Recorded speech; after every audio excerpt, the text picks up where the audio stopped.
Hello, and welcome to Mangasplaining, the show where we recommend great manga to folks who haven't read much manga before.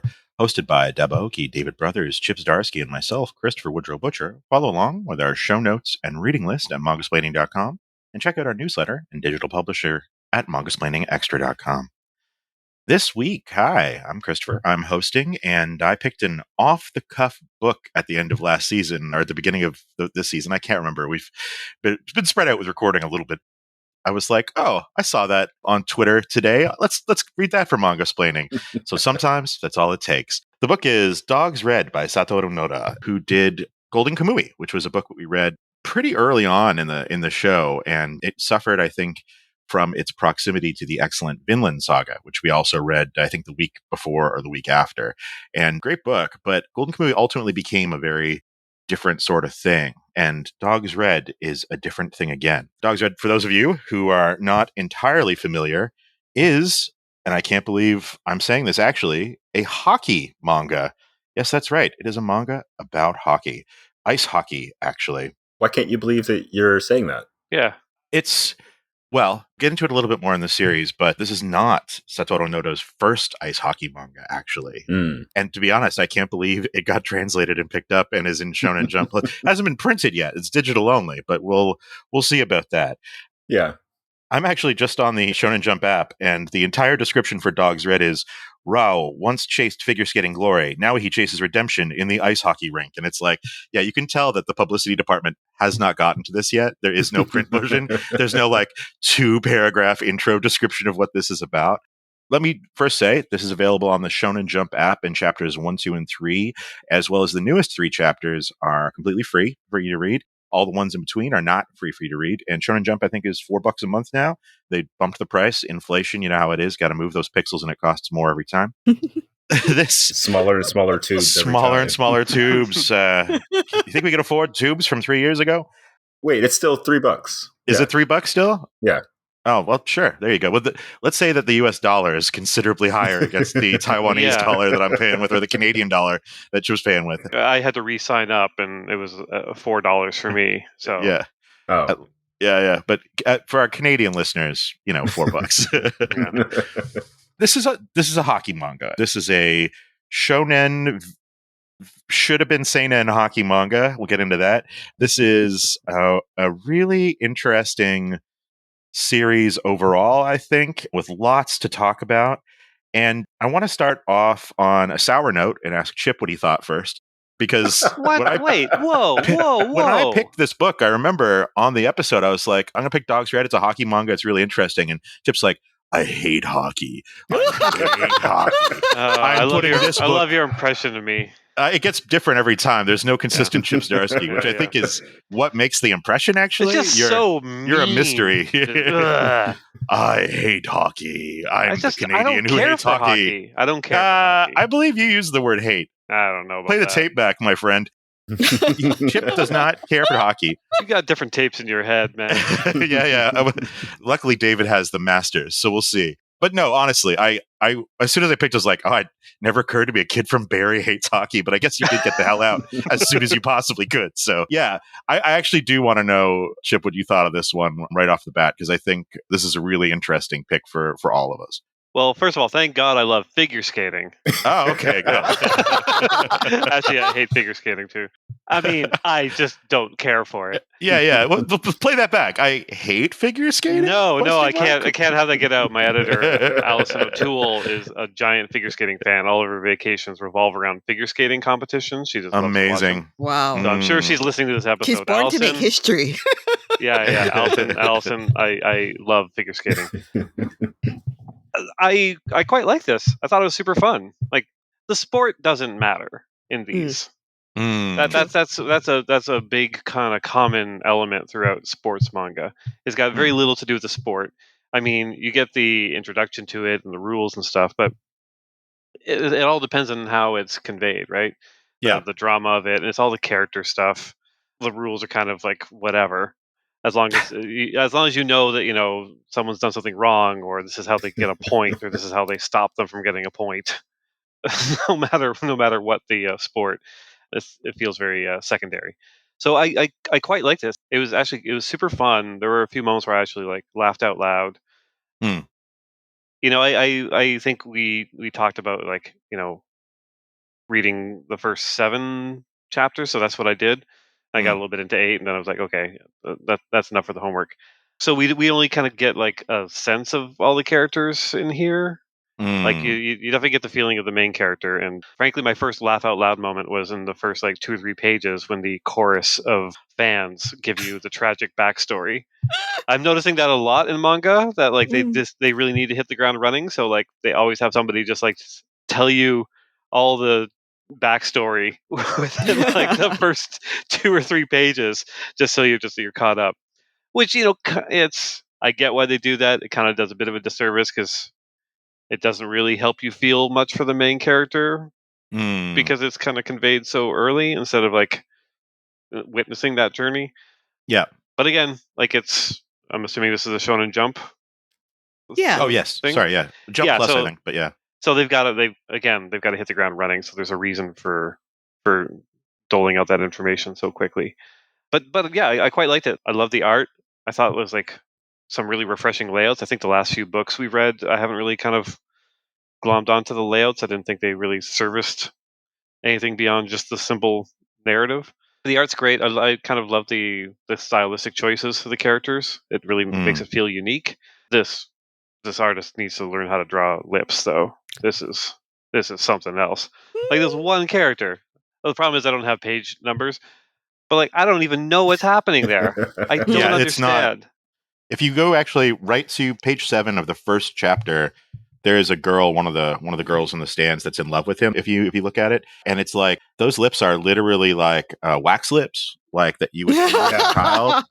And it's just like, yeah, this dude's not drawn. Like, I feel like Noda Sensei's maybe getting those out in about 3 seconds. It feels like an homage to an older character, if that makes sense. Like there used to be like a central casting type of guy with that kind of face, like a bumpkin or something. Yeah. So I've seen those lips in One Piece.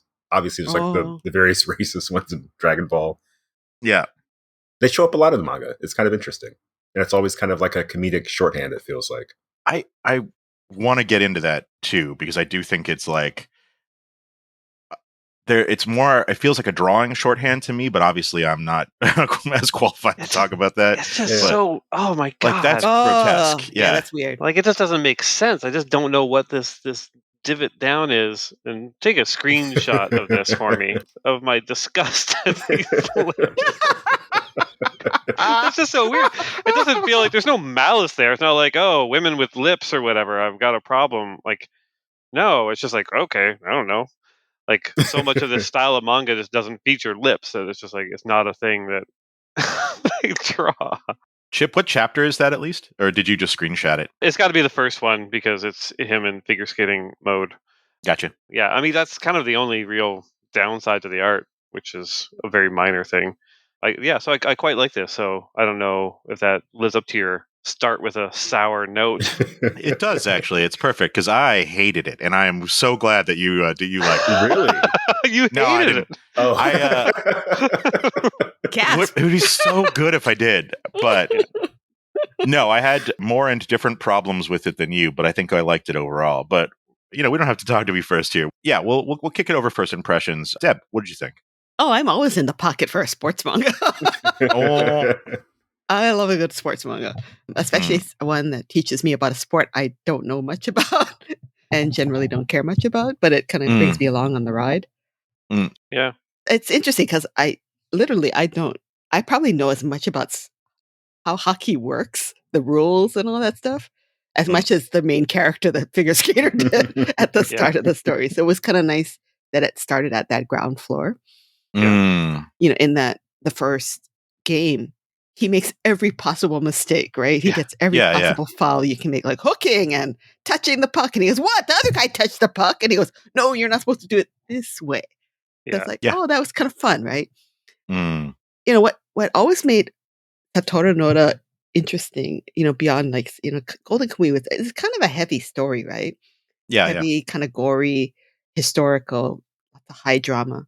But what always made it interesting was he always injected these moments of like bizarre humor.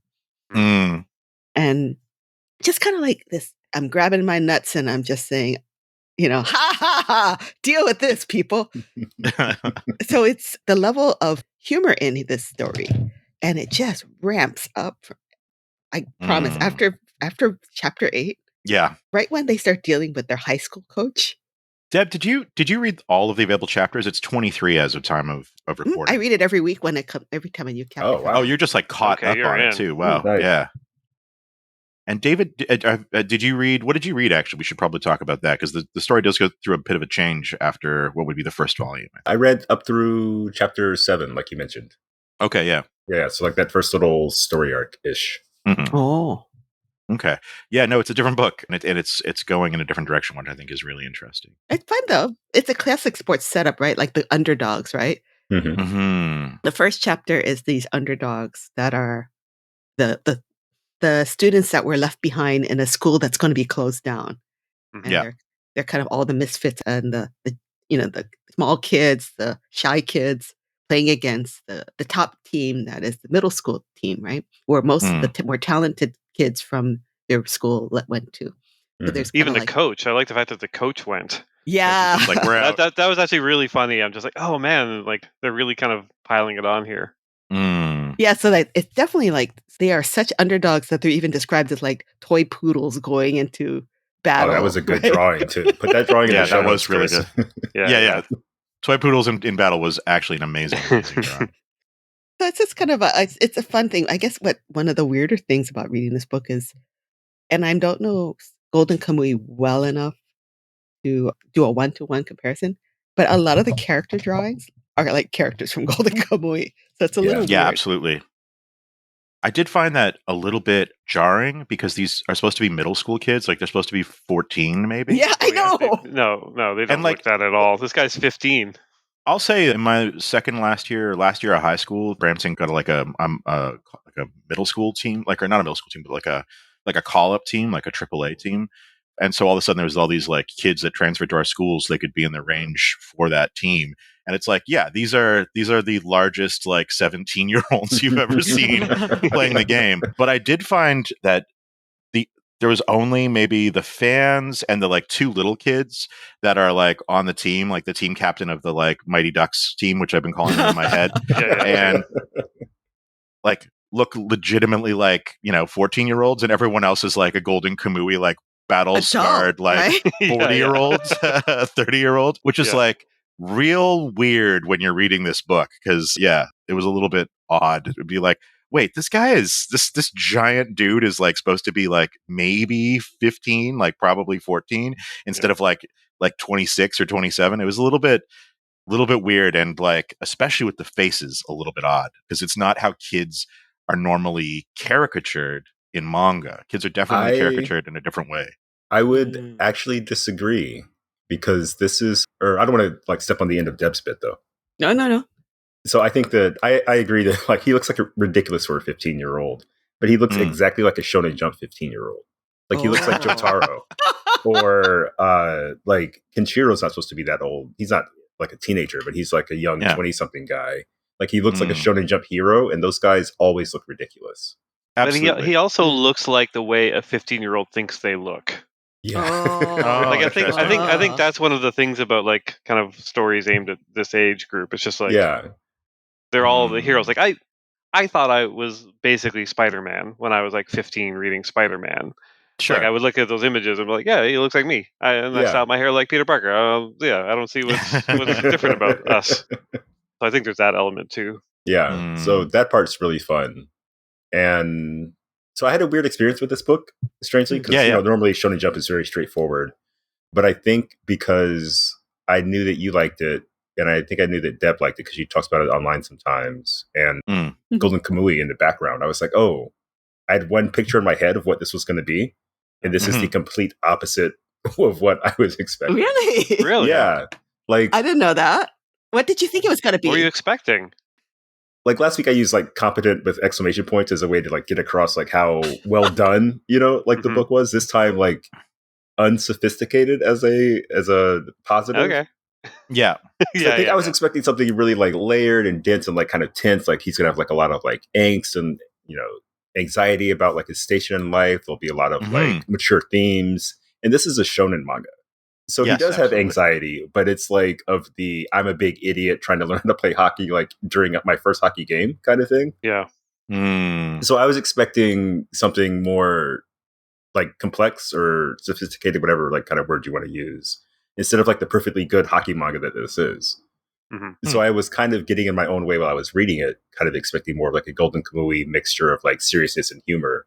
Well, this is like 80% humor, 20% serious, if that makes sense. Yeah. Or maybe not that tilted, but also 20% training montage. You're forgetting the 20% training montage. Yeah, and so I'm a person, everything I know about hockey, I learned from the Pro Stars cartoon in the 90s and pro wrestling. Oh, wow. Nice. So, like, I got nothing, as far as this goes.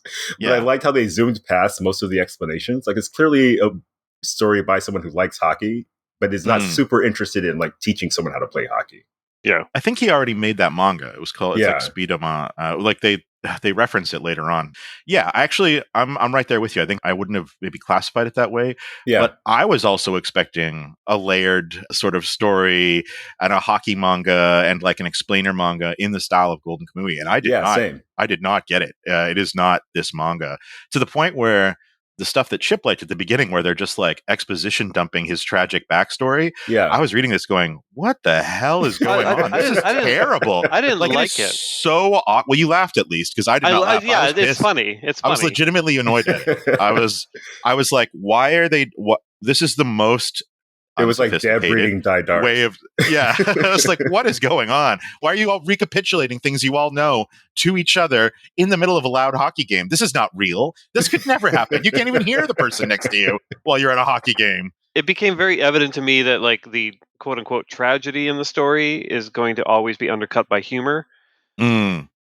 Just to kind of let you know, it's like, not that he's laughing at himself or laughing at the trope, but like, even like when he wins and then he loses it. Yeah. Like, it's comedic. The fact that he slashes the banner behind him with a high kick with his skate. And then he's like, there's a scene of him, like he's on the ice and dragging somebody behind him. And then the chorus of girls are like, what's happening? And there's one just like barfing.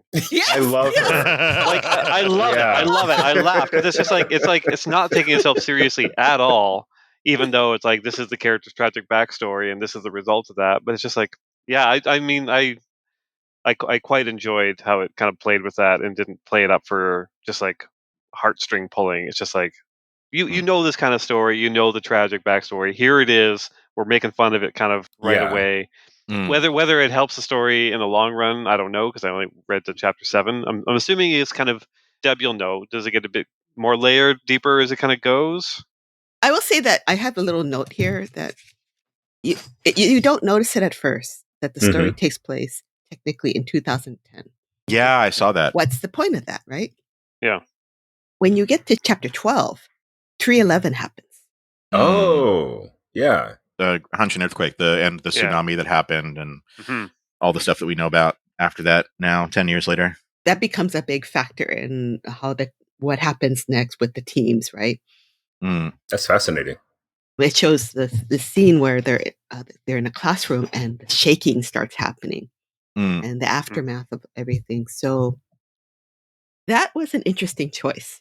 Golden Kamuy is basically, it's a historical manga, right? I mean, that prison is real. Yeah.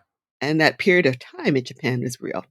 Now, how he ramped it up for dramatic effect, that's another matter altogether, right? Yeah. But it's interesting because I don't know why he did that, why he made that part of the story. But there is that aspect to it. I think he excels at historical fiction, like placing characters in context and kind of making them bounce off each other. Because a lot of what was fun about Golden Kamuy was that feeling of like, oh, this is like, the Wild West of Japan, analogous to the Wild West of Japan, I suppose. And then teaching us about Ainu culture, right? Yeah. Kind of like teaching us about Ainu culture in the way like he's teaching us about hockey, right? Look at what the gear looks like. Yeah, that was one thing I latched onto at this when I was busy getting in my own way with the story. I was really appreciating the art and sort of the things I'm noticing that Noda focuses on in his stories, like Hokkaido and the Ainu culture. I love when writers and artists have like their like pet subjects. They keep coming back to me. Like there's jokes about Garth Ennis doing stories about like guys in bars and then like a one shot about Ireland, and like he's done it, several times to earn the reputation. Yeah. But it's something that he clearly cares about and keeps kind of iterating on and refining. And this feels like that in terms of showing us another angle of Hokkaido, showing us another angle of what like Ainu culture means today. So I loved seeing that pop up in the book. I'm like, yes, this guy is like a true sicko. Like this is his thing. I love the regionalness of it because, kind of similar to like how in America, like a lot of stories take place in Los Angeles or New York.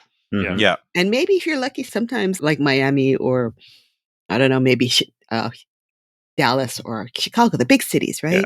Because media is run by the corporate elites on the west and east coast. It's true. But it's the same, a little bit similar in Japan, where a lot of the manga artists live in Tokyo. They may come from other parts of Japan, but they're largely living and working every day in Tokyo. They don't even live in Tokyo. They live in garbage suburbs of Tokyo. And so all their stories of school kids are like set there. And then they move to the big city, which is Tokyo.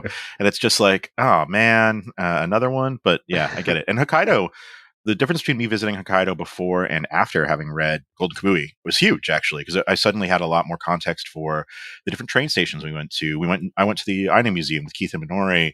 That was amazing, and like getting to understand some more of the culture and more of the history and more of the place was really, really cool. And I think that I wouldn't have had that without that manga. I think that's what explainer manga does really well. I think it was maybe weird for me because I grew up in a hockey family, like not playing, but oh my God, every single game, the game was on at maximum volume. Really? So, not a single thing in this was new to me in any way, shape, or form. Yeah. Wow. And in fact, it felt basic in an off-putting way. So Really? David, I was curious. Yeah, it felt like,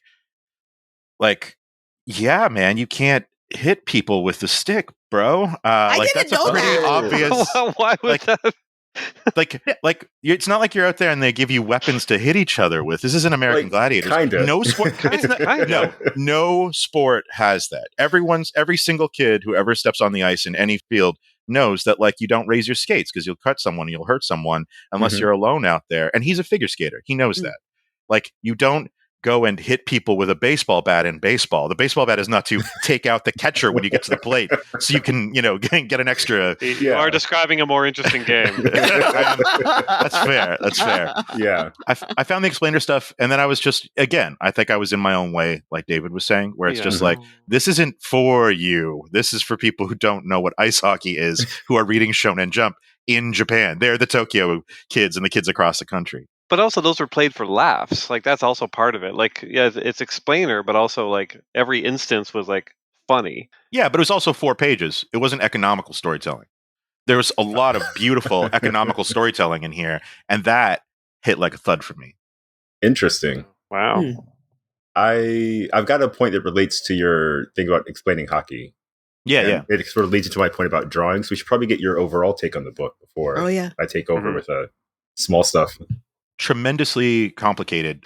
Wow. I felt like when I was reading the first chapter, I actually messed up real bad in picking this. I thought it was going to be a bloodbath of an episode where we just had to go in on Satoru Noda for like an hour. And then I actually read everything. I read all 23 chapters because it is relentlessly readable as a book. And I think it's really good at turning pages.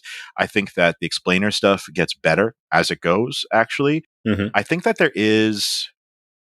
I think the biggest problem with the book, and this is critic bullshit, so I don't think it's worth anything, but I do think that he, as a person who wants to tell a story, is fighting against the venue of the story and then the format that the story has to take place in order to tell the kind of story that needs to be told to be successful. Because he's done a 7-volume, like it was a 2011-2012 Spinamarada hockey manga back in the day. And then he did Golden Kamuy, which is not about ice hockey. And it went for like 10 years. It went for 9 years. So like there's definitely, he's coming back and he's like, this time I'm going to make it work.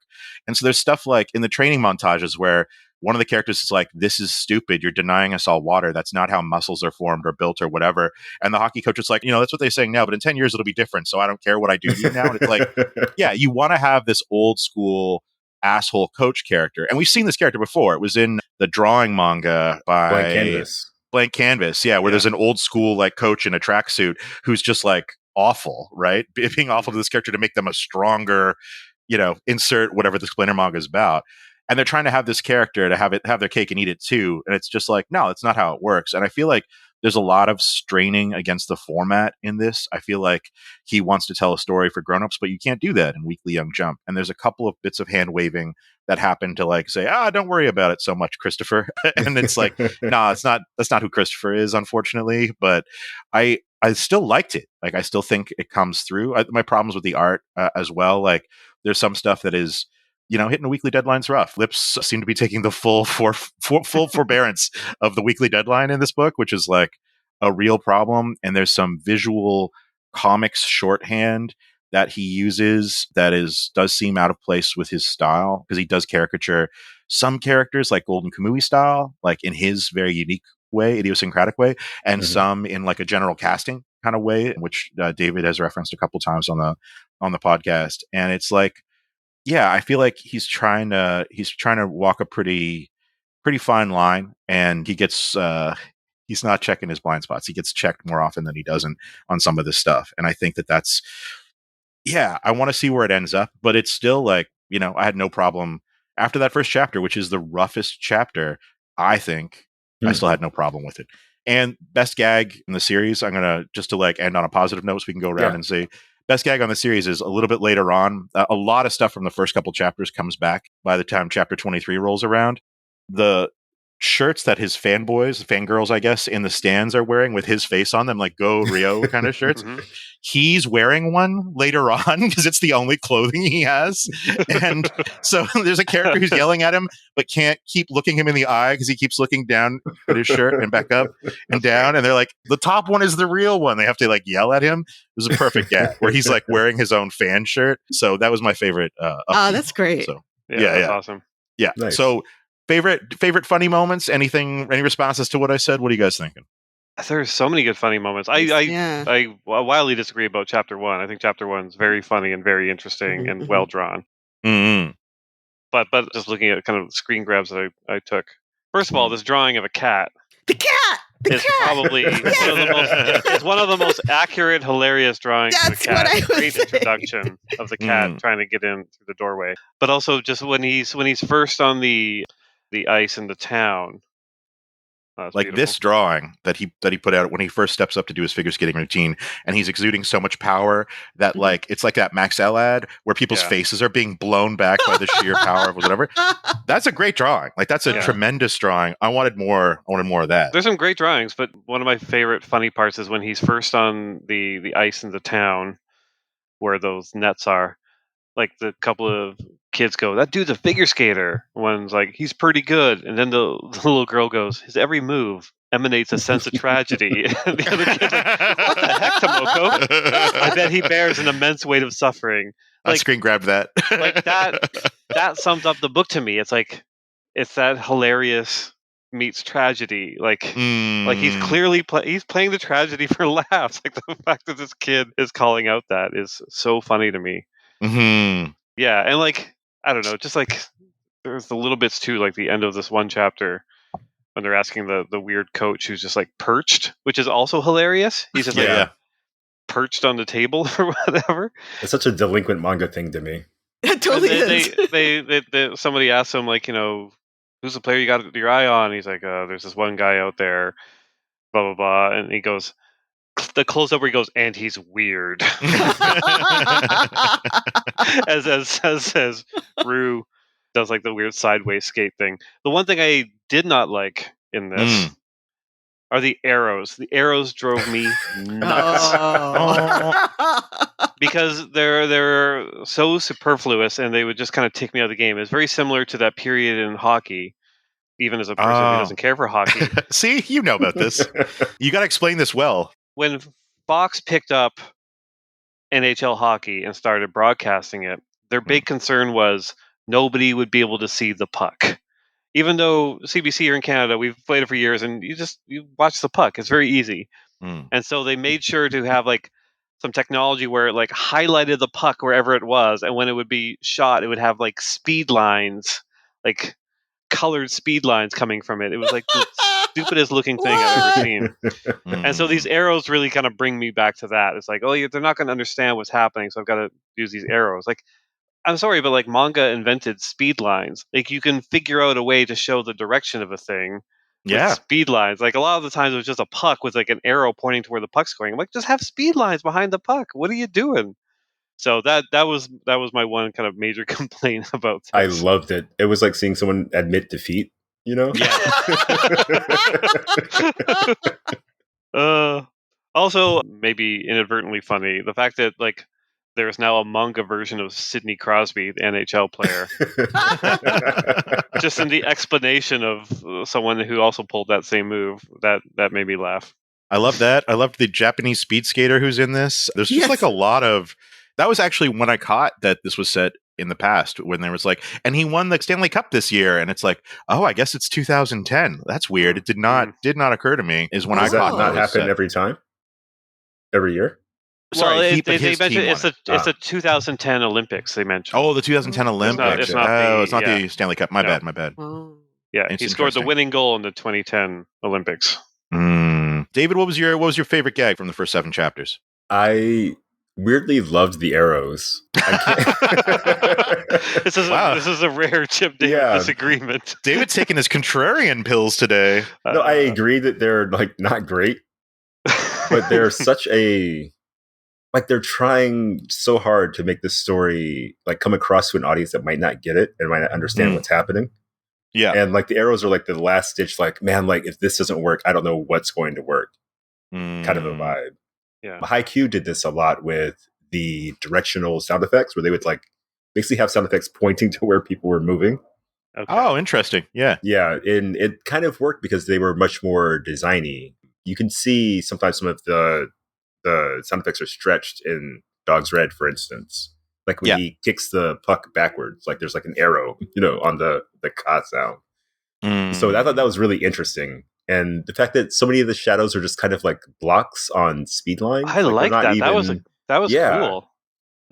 Like such an interesting visual vibe. Yeah, I actually took a screen grab of the one. I really love this page. Yeah. Oh, that's interesting. Just as I never noticed that. Yeah, the chunky kind of shadows were just such a neat stylistic thing. I want to know if they will be like that in the print edition, because I wonder if that's like a deadline shortcut, for instance, or like an actual kind of like creative choice. And I can't tell. It would be just as easy. I think this is harder to do than frankly just like regular shadows. Regular shadows can just be very organic. Like a blob, You can fudge it a bit, The fact that they managed this in both perspectives.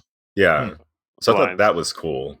Yeah. But so the thing that's as uncool as that is cool is like you can't do a manga with the face mask and then not draw the face mask because you want to show all the faces. Yes. That was kind of driving me like up the wall while I was reading. Not up, that's extreme. It was funny while I was reading it, let's say. Because there's no way around it. Like you want to have characters emoting, but you want to have like the correct equipment. So it's just all these like partial face like masks. That. We're just it just kind of fades away. Yeah, it's very funny. And it doesn't really look like it's a cutout. It looks like almost like there's open hockey face masks now, like a football helmet or something. See, I didn't read it that way because I was down with that visual language to not have the grids in front. Yeah, it shows up all the time. I think the first chapter of Fist of the North Star, they do it with like the prison cell, or maybe it was JoJo, one of the two. Yeah, maybe because I'm just used to that visual language. Yeah, no, I could read it, but I was like, but there should have been another way. Me. Yeah. Well, I mean, the face mask, like you can still, probably should have just drawn the grids because you can still make out the faces. Yeah. Like they're not that tight. It's not like like fencing masks or anything like that. Like, but yeah, I thought that was pretty funny. I think that's a consequence of setting it in the past because those kind of grid style, like wire style face masks were, 2010, and now everything's clear, like clear plastic. So no kidding. If he said it now, he could just have like a full on plastic face mask. They're actually, as of this year, they're basically the same thing as the Apple Vision Pro, where they project the face on the outside of it in a weird. I want to mention one other thing I liked, and Deb posted this in our exclusive Mangasplaining Slack earlier, which is the use of the faces in the balloons to indicate who's talking, which they use a lot for people talking off panel. I noticed, like, yeah, it's cute. It works for shonen. Maybe it doesn't work for seinen, if that makes sense. Yeah. It's a manga thing. But in Golden Kamuy, he would use that one drawing of that character's face. Yeah. The bald one. I can't remember his name, but he would just use that same art as clip art, like for everything. Just drop it in. Yeah. Yeah. He would put it when like they were naked, right? Like he would put it on the privates. He would make it. He would just put like this one generic face of this character everywhere. That guy's face is in Dogsred. He's on one of the opposing team.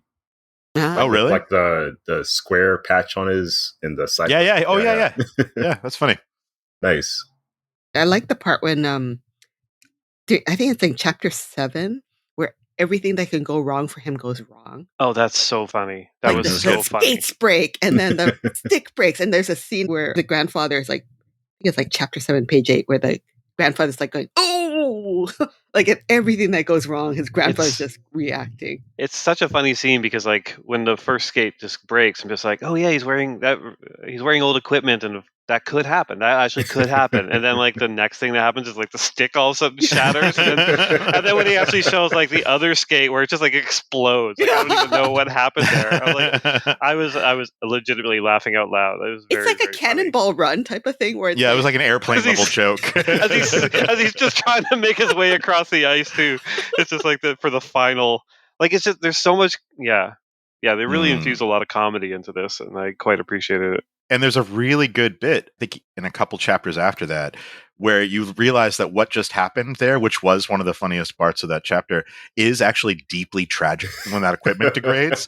And it's like the tragedy and the comedy. It's like, well, we'll spoil it because it's all free chapters anyway. But it's like, that was his grandfather's equipment from when he was in the Olympics. That's why he kept it, because he was on the Japanese Olympic hockey team, and he lent it to his grandson to keep playing, and it's all destroyed now. And it was like his Olympic souvenir, and you're like, oh, it's hilarious. Okay, that's another thing. Hilarious. Figure skaters and hockey players don't have the same physique, right? Like, am I dumb? There's really. They don't have it. Not every hockey player is like a big dude, much to my chagrin. But every figure skater has to be light in addition to powerful. Like you can't have any extra bulk at all. Yeah. So there are some players that are a lot smaller, both physically like not as big, but also shorter, that play in the NHL and do really well.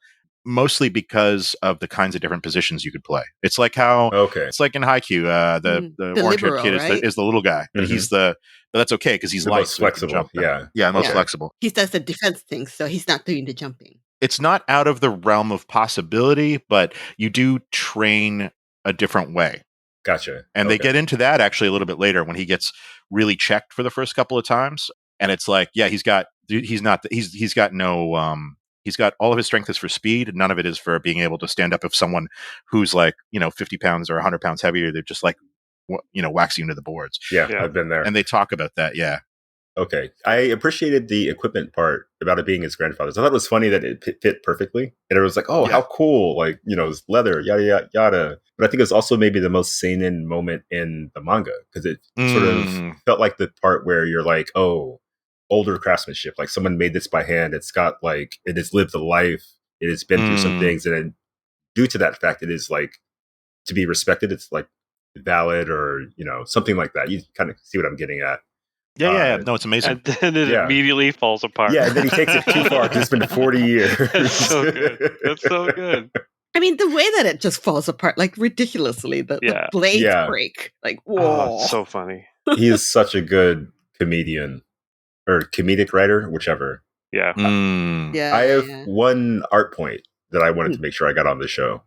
Yeah. Do you think this is drawn digitally or like by hand? 100% digitally. He actually is a big proponent of digital drawing, and it's part of his deal. Yeah, you can really tell the backgrounds and environments. Like that's like just a totally different style almost in a lot of cases. Christopher showed us a page where he was skating in chapter 1 with and he's blowing the audience away. He's got like his hands up and the screen tone is going crazy. That is chapter 1, page 10 and 11. The screen tone on this page made me pause. This is 10 pages into the chapter. I'm like, okay, is this real screen tone or is he faking it? Because it looks so good and messy. And throughout chapter 1, there were a couple of other pages that I grabbed. One with the horrible lips that Chip mentioned. The facing page of him kind of ascending into the air. That had some sick textures too. there's real good drawings in this, is what I'm trying to say. And they kind of push the digital analog like barrier in ways that I think are really interesting. Like they do traditionally analog things, but then push them in digital ways. Like the way the screen tone arcs off his fingers is like definitely digital because it's so triangular and mathematic. But it looks like it's been cut by hand because there's still white showing behind it. Yeah, so like truly a book for sickos. He loves drawing. I just wanted to point this out again. First of all, just the drawing of that skate coming apart is so funny and gross. But then you mentioning the fact that his grandfather had it in the Olympics, like makes this page just even more beautiful and dangerous. And he goes to his grandfather close up of the grandfather, silent too. The fact that it's silent, it's I love that. It's masterful. It's such a funny, tragic, beautiful drawing. Oh man, the grandfather. The drawing really does a lot of like the heavy lifting for some of these jokes. I think like the emotions come across, like the body language is so good. Yeah, the perching coach is such like a trope in manga, but like it's rare to see like a coach. I think like an authority figure be that guy. They're usually differently weird. Yeah. So good job, Chris. Good pick. Some of his panel layouts too are just like this is chapter 1, page 23, where the skate is like exploding out of the panel. Kicking things around. It's kind of neat. Yeah. No, it's really good layouts. Deb, I think we missed it. Was there a gag that you particularly liked in this book? A funny bit that was because I think from later on you actually shared one about a truck that received some unwanted attention. Yeah. Okay. So I wanted to mention that, the coach who shows up in chapter 4 for the high school, he seems like this benevolent older man who's like, kind of rough around the edges, but kind of stern, and he's a serious coach, right? In the later chapters, we found out he's an absolute monster. Like in the bad way? I think that you would find him endearing. No, like I know you'd find him endearing. I think, you'd find him endearing. But I know people like this that are sports coaches that are like, oh, anything I do to make a 14-year-old into someone who can destroy an opponent is okay. Yeah. And he's kind of played for laughs at the same time. But if you actually take everything that he does out of the context of this manga, it's like, oh, he should be in jail. Yes. Yeah. Making them do like these extreme training runs and carrying big heavy logs through the forest and then telling them you can't get water unless you win the race. Yeah, is crazy. Pretty bad. Yeah. But the point where it's like, oh, this is the Golden Kamuy guy is one of the scenes in later chapters where they're part of the trainings. They have to carry these logs as they're running through the forest. Up a hill, right? Because that's part of their endurance training. Because when you're in hockey, you have to carry the stick around. So of course you're going to have to carry a big log. Whatever. Yeah. Anyway, the main character gets a log that looks suspiciously phallic. Suspiciously. That is considered to be the lucky one, right? The lucky log. Nice. The legendary lucky log that he has to carry around. He's like, why does mine look so weird? And then there's a payoff when a bear attacks their little training camp. And yes, I'll leave it to you because I'll leave it to the reader to figure it out. But trust me, that training log has a payoff. It goes through some things. If this wasn't a shonen manga, that would be like the filthiest to be continued we've ever done on the show. It's technically not a shonen manga. Jump Plus is kind of a seinen. Oh yeah. Oh, sorry. It's actually in Weekly Young Jump, so it is technically. Oh, okay. Like sort of seinen, but like the jumps don't make any sense. I wonder if they know that. You can be a little bit dirty in Young Jump. I get it. 16 plus. Well, it usually means sexy, but not for him. This is the least sexy, but most like aggressive manga. It's pretty fun. Yeah. So to give it context, Young Jump on the cover usually has a gravure model. Mm-hmm. Yeah, sexy young lady for the boys to ogle. Just like Young Magazine, in which Akira, the most depressing, overly violent manga ever ran. Yeah, at a certain point, it's like, you know what sells magazines? Not putting manga on the cover. Who knows? Young Anna. Think about it, Chip. Marvel Comics is missing out by only doing this with the swimsuit issues once a year. They had trouble. That's true. They had trouble. Yeah, that had girls in bikinis on the cover, and that actually sold pretty well. They were Okay. They were young too. I didn't like that at all. Yeah, it was a little weird. Yeah. I didn't photograph it. It was also I did sell it though. It was young Aunt May, so What? That's weird. Yeah. Yeah, Marissa Tomei would like a word. Young Aunt May is very, very attractive as maybe not that young, but yeah. No, I do think putting a very sexy young lady reading a copy of Batman on the cover of Batman makes more sense than having Batman on the cover on his own. And you should bring that to the higher ups at DC. Look, there is a very real reason why there are so many variant covers for Batman that feature Catwoman and not Batman. Is that the secret sauce? Okay. They sell. Yeah. It turns out they sell. Who knew? Yeah. Who would have thunk, huh? But so, Christopher, did you have a favorite drawing in this one, out of curiosity? Yeah, actually, that very first drawing. I didn't see. Here we go. I didn't see the humor in that drawing when I first saw it. When he's like about to do his performance, and it's like, his hands and the energy emanating off of him. I was like, oh man, he's going all out with this drawing. This it's going to be really powerful and important.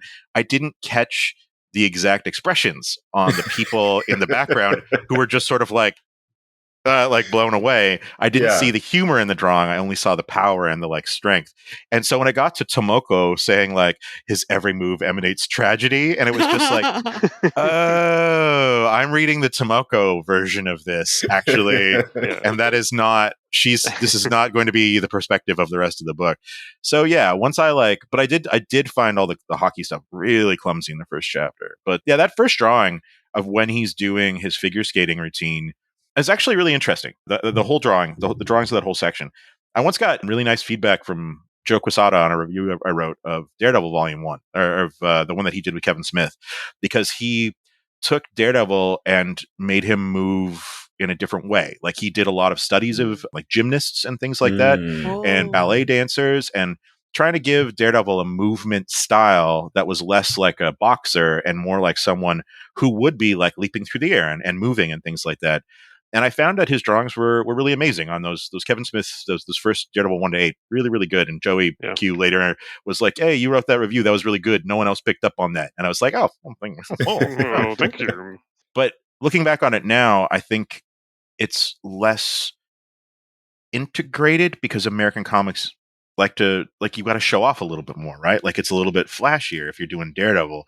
Whereas in this, you can tell the moves that the character's doing are a routine. It's different, but it never feels show-offy. It feels like we're seeing his performance in a way that is energetic and fits within, he's always touching a panel border. We don't get a fully all the way back kind of a shot where we get to see how good this guy can, draw a photo ref. Even the shots that are like that are always showed. There's one shot that's one of his moves is shown on a camera screen or a TV screen or through a camera viewfinder, and not just him on the ice. And there's something about the integration there I think is really interesting, where when he draws, he is interested in the drawings existing in their world and not outside of their world, because superheroes have to by nature exist outside of their world. They're like superheroes. It's they're bigger than life. Whereas his drawings, even when he's doing stuff that is really phenomenal, he only rarely pulls it out. He only rarely breaks the panel border with the skate, and that's only as a filmic technique when the skate's coming right at you. And I think that that's really interesting about the art here. It set the tone in the first chapter. The art in the first chapter is really good, and it's honestly stays very good all the way through. The bear running away was the only shot where I was like, you could have drawn a bear a little bit better than that. Drawing animals from behind running away is really hard. It's like a Lion King problem and a bunch of animation illustration problems, because you don't have access to a lot of live animals to draw. Yeah. But no, there wasn't any part, and I found the backgrounds less pulled away or less stylistically problematic, I think, maybe than Chip mentioned. You mentioned that you didn't love that. Well, it's just it's from a different comic. That's all. I think the first establishing shot of the cabin in the woods, I'm just like, oh, that's either drawn by a completely different person or it's by machine, and it looks like SketchUp. A combination of both. Yeah, it looks like SketchUp to me, with the trees in front actually being drawn by him. That I didn't like that tree. And then when stuff is obviously photographed, like the night shot of Hachinohe or something, one of the towns, from above, obviously, that's a clear photo ref. But overall, I felt like the world was really real and lived in, and the characters were interacting with it in a really good way. And that's one of the things that I think I appreciated most, is that it was always ground level. But it was also one of the things that was like, I kind of wanted it to be a little bigger at points, if you know what I mean. Like, I wanted it to be a little cleaner. I wanted it to be a little bit more like super heroic, I guess. But it's not, again, it's just about aligning my expectations with the book. And I think I got there by the end. Yeah. Hockey's a hard thing. Like the figure skating, obviously you can do more of that. Hockey is a hard one to make exciting visually. Like having seen, that slam dunk movie and just like the things the human body can do in basketball versus what the human body does in hockey, which is a lot of it's this. Just kind of like punch forward with stick, and like sometimes you pull it back and sometimes you hit the stick to the puck. He definitely seemed to be doing his best to make it kind of visually interesting. And like a lot of that again comes down to his layouts. His layouts are at least provide some dynamism in those scenes. But the figure skating, you can really rely on the human figure a lot more. Oh, yeah, absolutely. A lot more, yeah.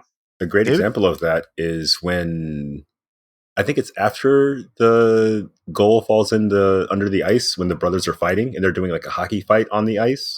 And it's drawn like a hockey fight, which is when it's just really close range and mostly like, I don't know, forearms and elbows, I guess. Yeah. But it's not like an exciting looking fight. It's just like two guys kind of standing close and their arms doing stuff. Yeah. Yeah. I think that's great. There's a one really good wind up and punch, I think in the last couple chapters, 22 or 23, something like that. But for the most part, yeah, I agree with you. It's very realistic, to the detriment of it being an exciting drawing sometimes. Yeah. But the excitement does come. There's a lot of good slams and hits. But thinking about it, really, Deb, I'm really curious about this, because you're the person who, even though I picked this book, has been reading this book every week since it was announced. What do you love about this? Like, what keeps you coming back every week to check this book out? Just those little moments of that's not what I expected. Like obviously I read a lot of sports manga just because it's my little feel good hit. Yeah. I'm rewatching Haikyuu again for probably the 6th or 7th time because it gives me that little warm fuzzy that I find relaxing. But the part I like about it is that there's some subversive humor in here. It gets serious. It's packed with action.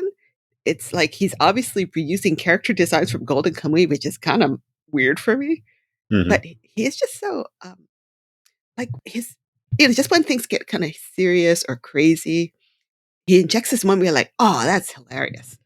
Yeah. Or I just have to screenshot and go like, look at this! Oh my god, what? Yeah.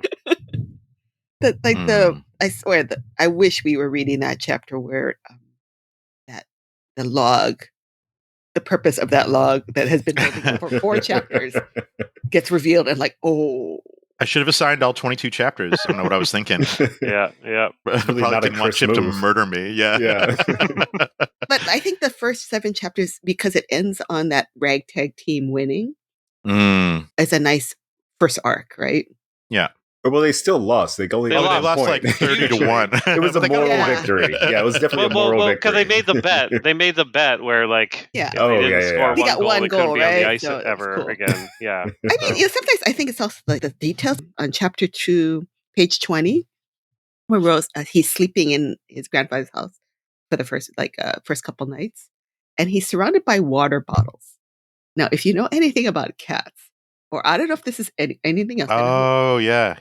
But in Hawaii, like if you want dogs or cats to not poop on your lawn, you put bottles of water on your lawn. Oh. When the sunlight hits the water bottle, it makes this bright light that keeps your dogs off your lawn. Cool. Yes. Anyway, it's a random little joke. Yeah. I don't know did you guys know that? No. I knew that, but I didn't get that joke. And then the next panel after he's surrounded by the water bottles is the cat behind the water bottles staring at him like death. Yeah. I assumed it was like a barrier wall or something like that. Yeah, and look at the cat. Looks like just like pure evil. He looks like he has a haircut. Like he has a little middle part. Yeah. That's good. I kind of love the fact that this guy knows cats. Even though this is a very minor point. I mean, and the screenshot that I shared in our chat, I picked it because one of the guys in the stands jersey says Aoki. Oh, he does. Yeah, there you go. Super so there's good. all kinds of and then he talks about Seiko Mart, which is the Hokkaido only 7-Eleven chain. 7-Eleven chain. Yeah. So there's all kinds of like really charming details, little wink and a nod. I just love that he's having fun. Yeah. And he's making it fun for me to read. Sure, I mean, I don't agree with everything. Some of it I think is stupidly over the top. Like there's that moment where he's on the ice and he's like, oh, I trained for the Olympics, all this stuff. And then he goes, oh, woe is me at the last panel. And it's like, that's so cute. And it's just, I think it's just kind of this nice rhythm, humor to it. Like that nice mix of humor and action and underdogs and just like, and against, even in all that formula, he puts in something that's uniquely his. That's like, that is his personality and humor. And you're just like, that's crazy. Yeah. I just enjoy it. That makes perfect sense to me. And I think manga readers like Deb will maybe really enjoy this, which I guess, unless we've got a Little Brothers segment, aka Sweat the Small Stuff. No, it was the arrows. Yeah. Okay. So the arrows. Okay. Good. Then let's do some final thoughts on Dogsred before we wrap her up and go to the break. Chip, prove me wrong yet again. I appreciate it. I live to do it. That's why I come here every week. What are your final thoughts? I think it's super charming, very funny, well drawn. Yeah, I quite liked it. And even going through it again with you guys, like I keep finding more and more things that I really enjoy about it. So it gives a 2 thumbs up from me. David. Pretty good. That's all the thumbs. Yeah. That we know of. Yeah. I also give it 2 of Chip's thumbs up. It's very funny. It isn't the like elevated reader kind of approach that you would see in something like Golden Kamuy.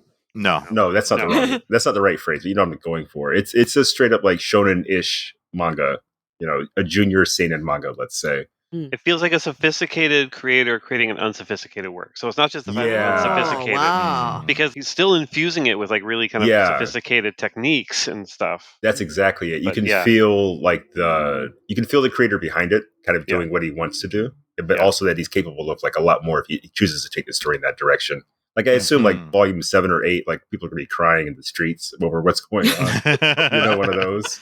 Yeah. But we didn't bring it up on the show too much, but the kids are a true highlight of the book. Like the way they run the live stream for the hockey team. The way they keep like breaking into like very Baroque, like ornate speeches about what's going on.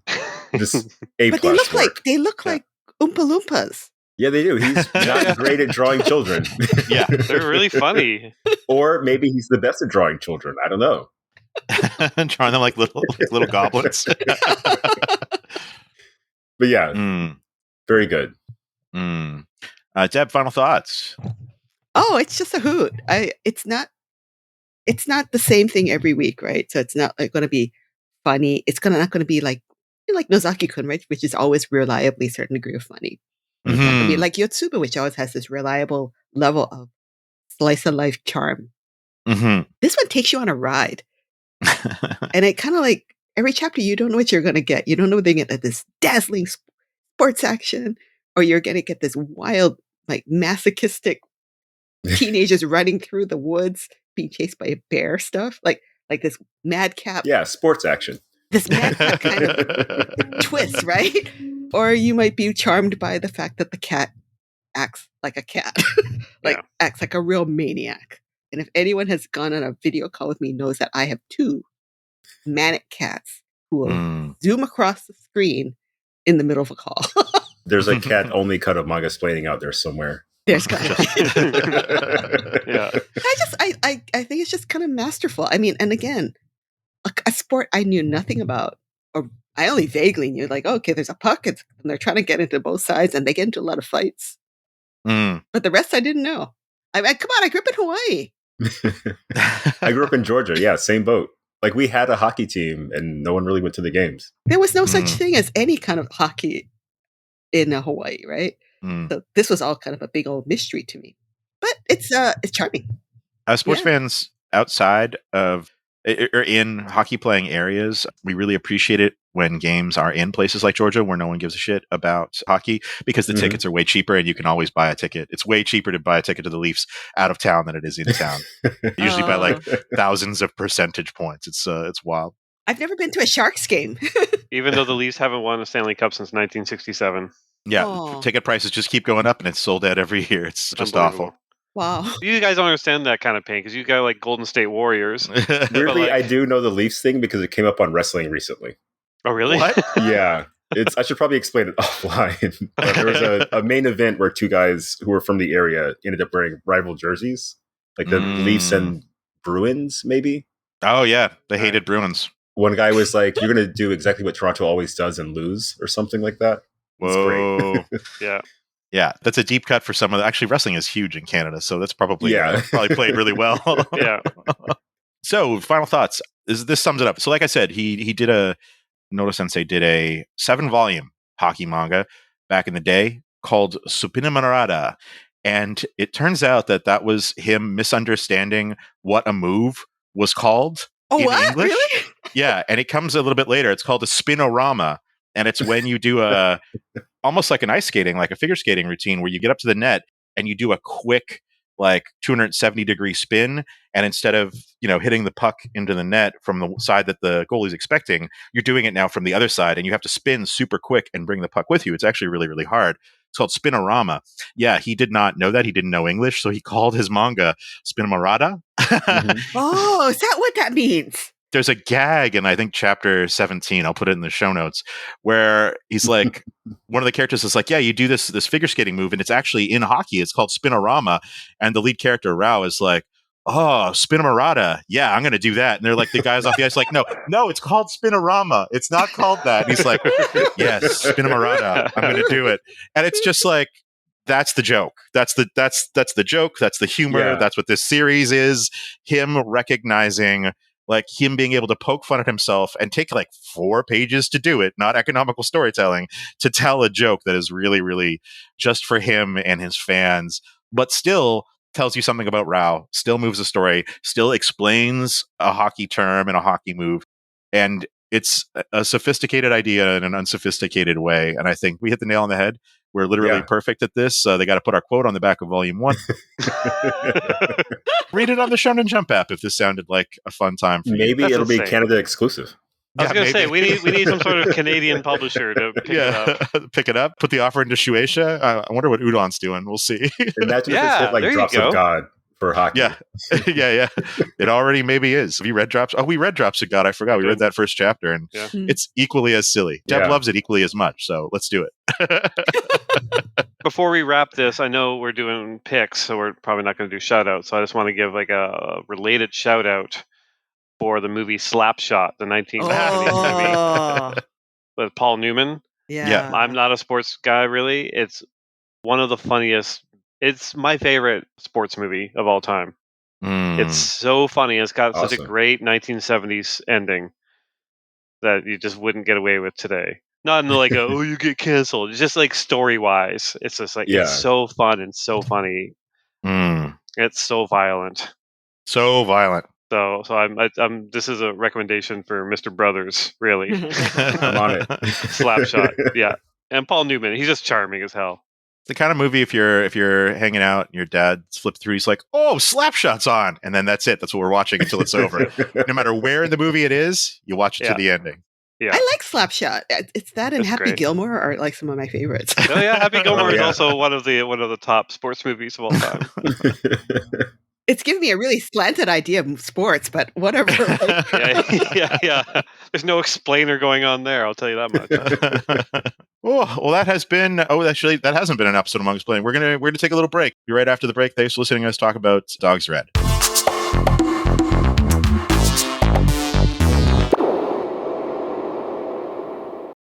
And we are back, and Chip gave a lovely shout out. So I think we're going to skip shout outs this week. Sorry if anyone else had any burning Curb Your Enthusiasm they need to talk about yet again. Let's just go to picking books. And who better to start with than Mr. David Brothers, who's, got a very elaborate scheme this season for having Chip pick books. I should have come up with like a clever name for my scheme, the Brothers Method or something like that. But the short version is I've got 4 categories. There are funny books. There are books that are left of center, like kind of like weird in some way. There are books that are art focused, where it's just like good drawings all the time. And then there's David genre, which is usually violence or robots, sometimes criminals too. I've got 6 books in each category, and we get Chip to choose a category and then a number, and then we do that book. So, Chip, do you want a funny book, David genre, left of center, or art focused? Last time you did funny. Okay, yeah, I was going to say, I think... And you picked an out-of-print book that Christopher can't get. So, good choice, Chip. I like it. Let's go left of center this time. Left of center. All right. Yeah.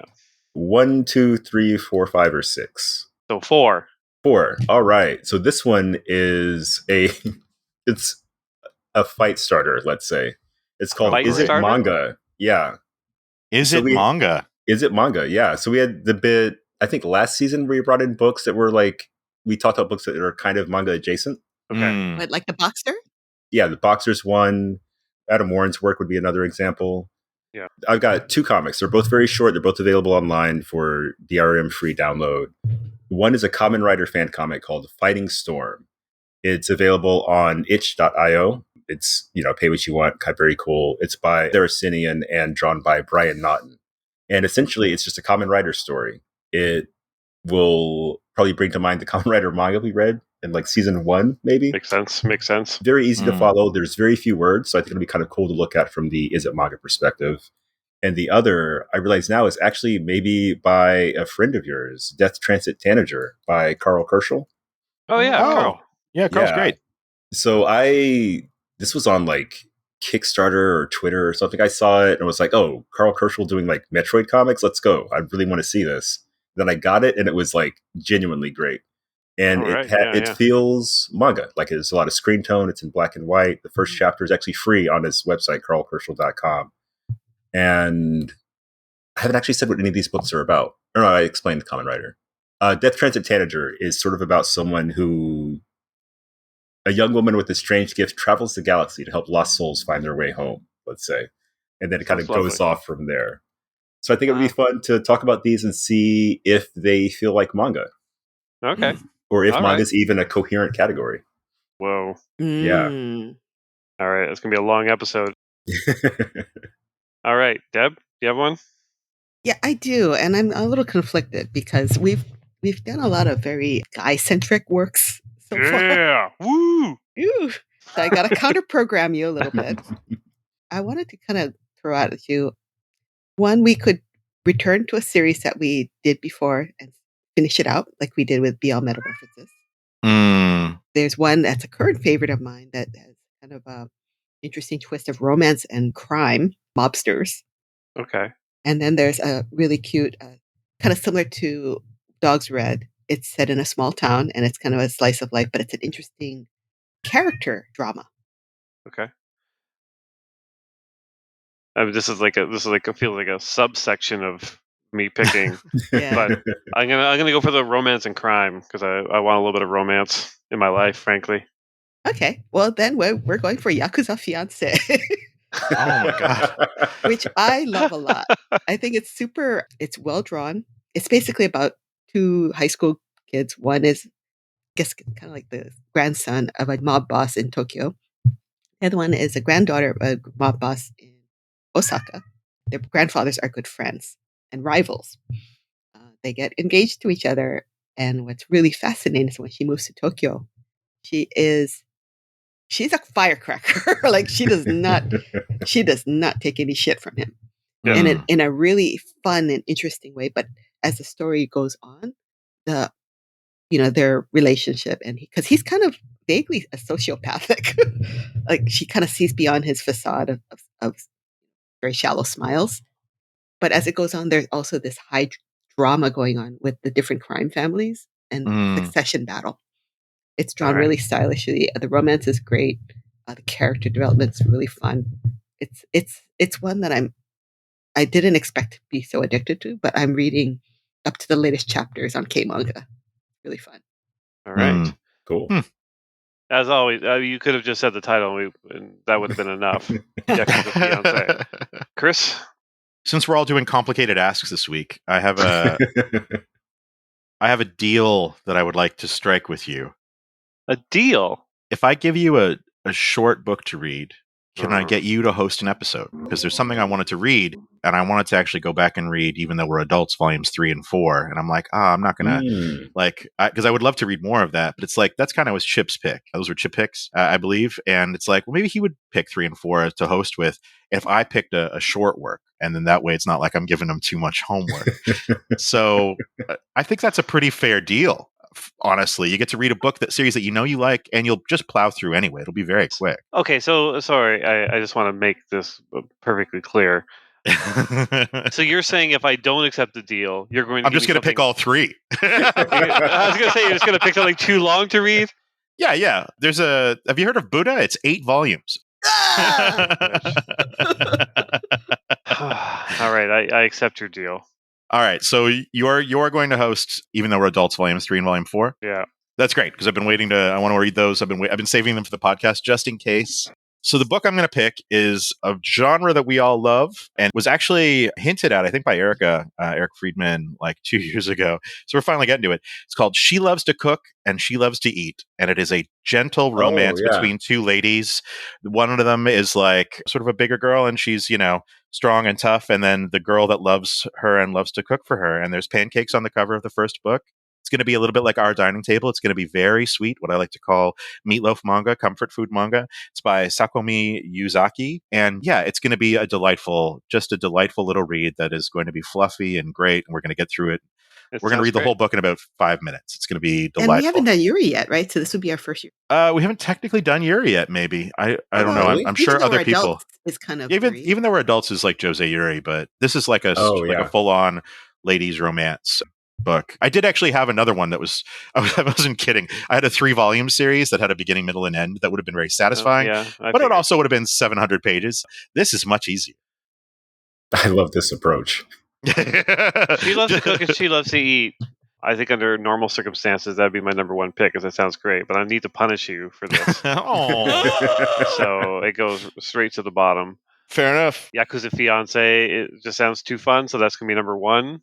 Which puts David number 2 with his Is It Manga doubleheader. Nice. Even though we're adults 3 and 4, I'll put that after Chris's because it depends on how Chris's goes and how angry I am at him as to whether or not I do that directly after. Fair enough. Yeah.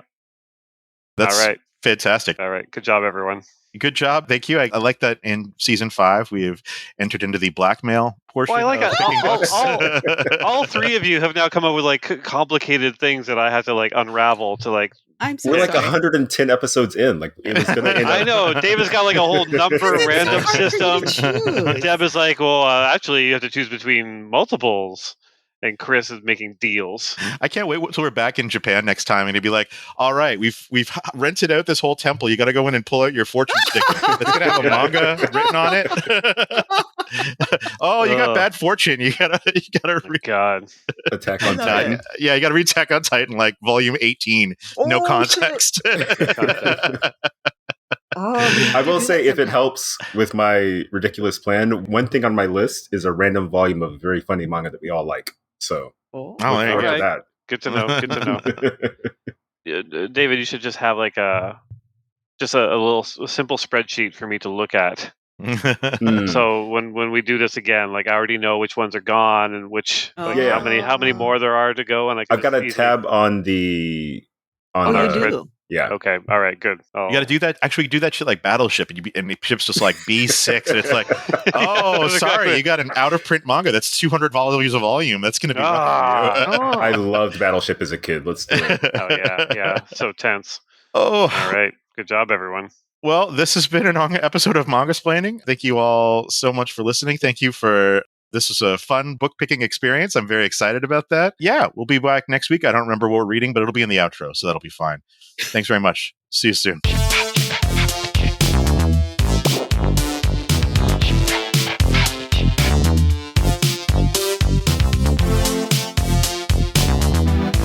This is a tough one because I hate hockey.